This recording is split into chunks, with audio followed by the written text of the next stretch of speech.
Good evening. This is Akashvani Kohima. I am jhum with the evening news. First, the headlines. Advisor Tovihoto Ayemi calls for sustainable jhum cultivation. Deputy Chief Minister Y Patton says GST reforms strengthening trade and economy. CANSSEA stages statewide sit-in dharna over pension reform and other demands. And 4 Nagaland University faculty named among world's top 2% scientists by Stanford. And now the news in detail. Advisor for Tribal Affairs H. Tovihoto Ayemi today called for urgent efforts to make jhum cultivation more sustainable. Addressing the launching program of the Resource Organization on Jhum and Biodiversity ROJB workshop in Dimapur, he urged upon robust data collection, practical demonstration and capacity building for farmers, youth and women, underlining the cultural, social and ecological significance of jhum cultivation. Our forests and landscapes are not just natural resources, but the very identity of our people. For generations, jhum cultivation has been central to this identity. Too often, jhum is misunderstood as simply shifting cultivation, but the truth, it is much more. It is a system of life that has sustained our food, our community bond, and our culture for centuries. Stressing the need to address declining soil fertility and biodiversity loss, Mr. Ayemi urged ROJB to empower communities and ensure coexistence between jhum and biodiversity. He outlined 3 key pillars for ROJB: supporting customary stewardship by community institutions, combining traditional knowledge with modern science, and shaping state policies through evidence-based research. The 2-day workshop is supported by the Japan International Cooperation Agency and will conclude tomorrow.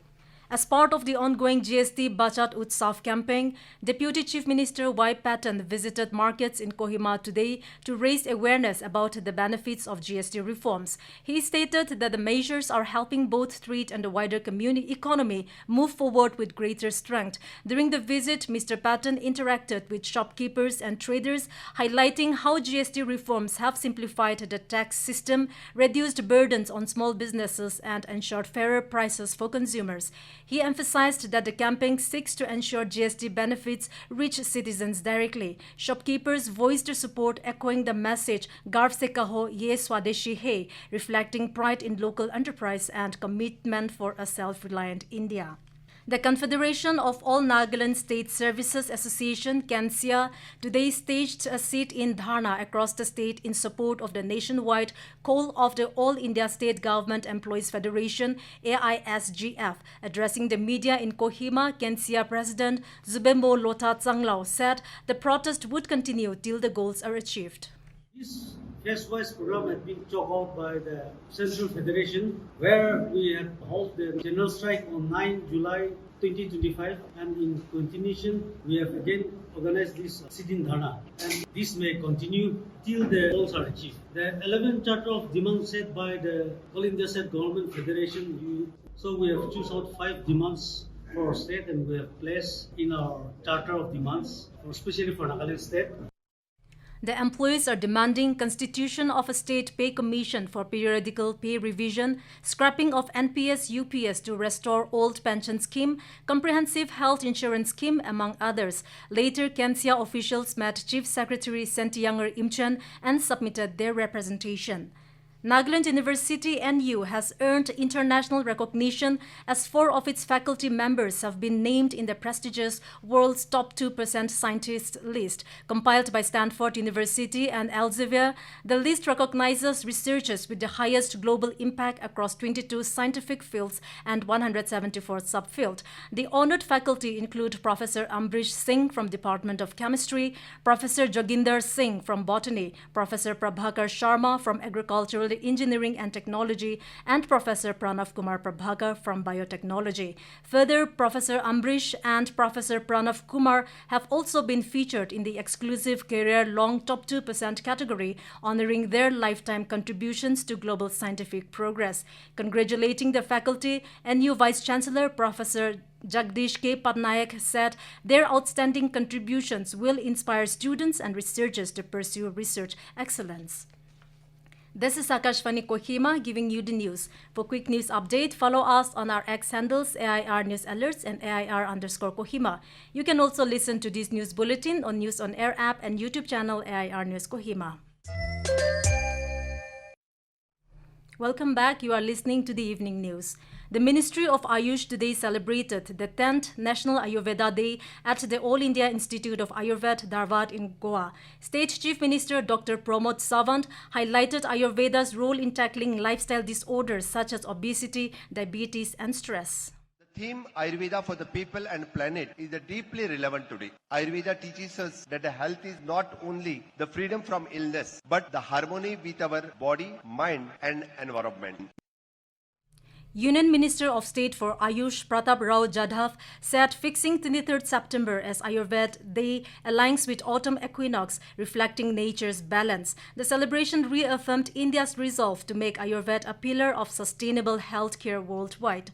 Under the next generation GST reforms to bring direct savings to households, government has reduced taxes on everyday essentials and packaged foods. GST rates on products like hair oil, soap, shampoo, toothpaste and toothbrush have been reduced from 18% to 5%. Items like ultra-high temperature milk, paneer and roti are now under the zero tax category. Popular food items such as bhuja, sauces, noodles, chocolates, coffee and butter have also been slashed down to 5% tax slab.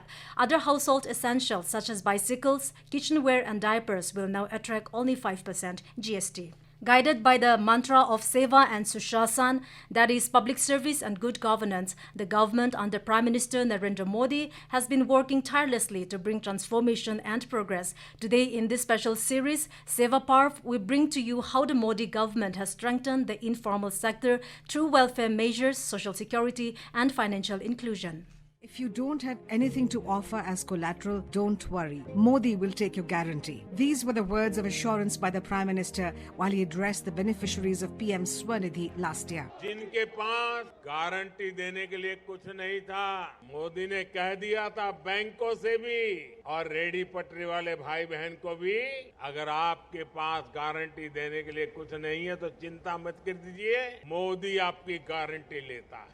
With almost 45% contribution to the GDP, the informal sector has been an important stakeholder in the Indian economy. Under PM Modi, the government has taken the ownership of empowering those working in the unorganized sector. PM Street Vendors Atmanirbhar Nidhi, PM Swanidhi scheme facilitates working capital loan to street vendors. E-Shram portal is a national database of unorganized workers that enables targeted delivery of social security schemes. PM Shram Yogi Man Dhan Yojana is a pension scheme for unorganized workers, with Government of India making 50% of the contribution. Tobacco vendor license has been made mandatory for all retailers and retail shops engaged in tobacco vending activities within the jurisdiction of Kohima Municipal Council, KMC. All such activities will be under the total purview and the supervision of the government. This was stated by Chief Executive Officer KMC Zapuno Sopye. In this connection, all traders operating within the jurisdiction of KMC have been directed to obtain the tobacco vendor license from the KMC office within 1 month. This was done in compliance with the state-level coordination committee decision and to strengthen implementation and enforcement of KOTPA Act 2003. And the Department of School Education has announced that applications for the pre-matric scholarship for ST students of Nagaland for class 9 and 10 will be open from September 25. Both fresh and renewal applications can be submitted through the National Scholarship Portal at scholarships.gov.in. The last day to apply is October 25. And to wrap up, here are the headlines once again. Advisor Tovihoto Ayemi calls for sustainable jhum cultivation. Deputy Chief Minister Y Patton says GST reforms strengthening trade and economy. CANSSEA stages statewide sit-in dharna over pension reform and other demands. And 4 Nagaland University faculty named among world's top 2% scientists by Stanford. That is all we have in this evening news bulletin. We'll be back with the morning English news at 7:30 tomorrow. Good night.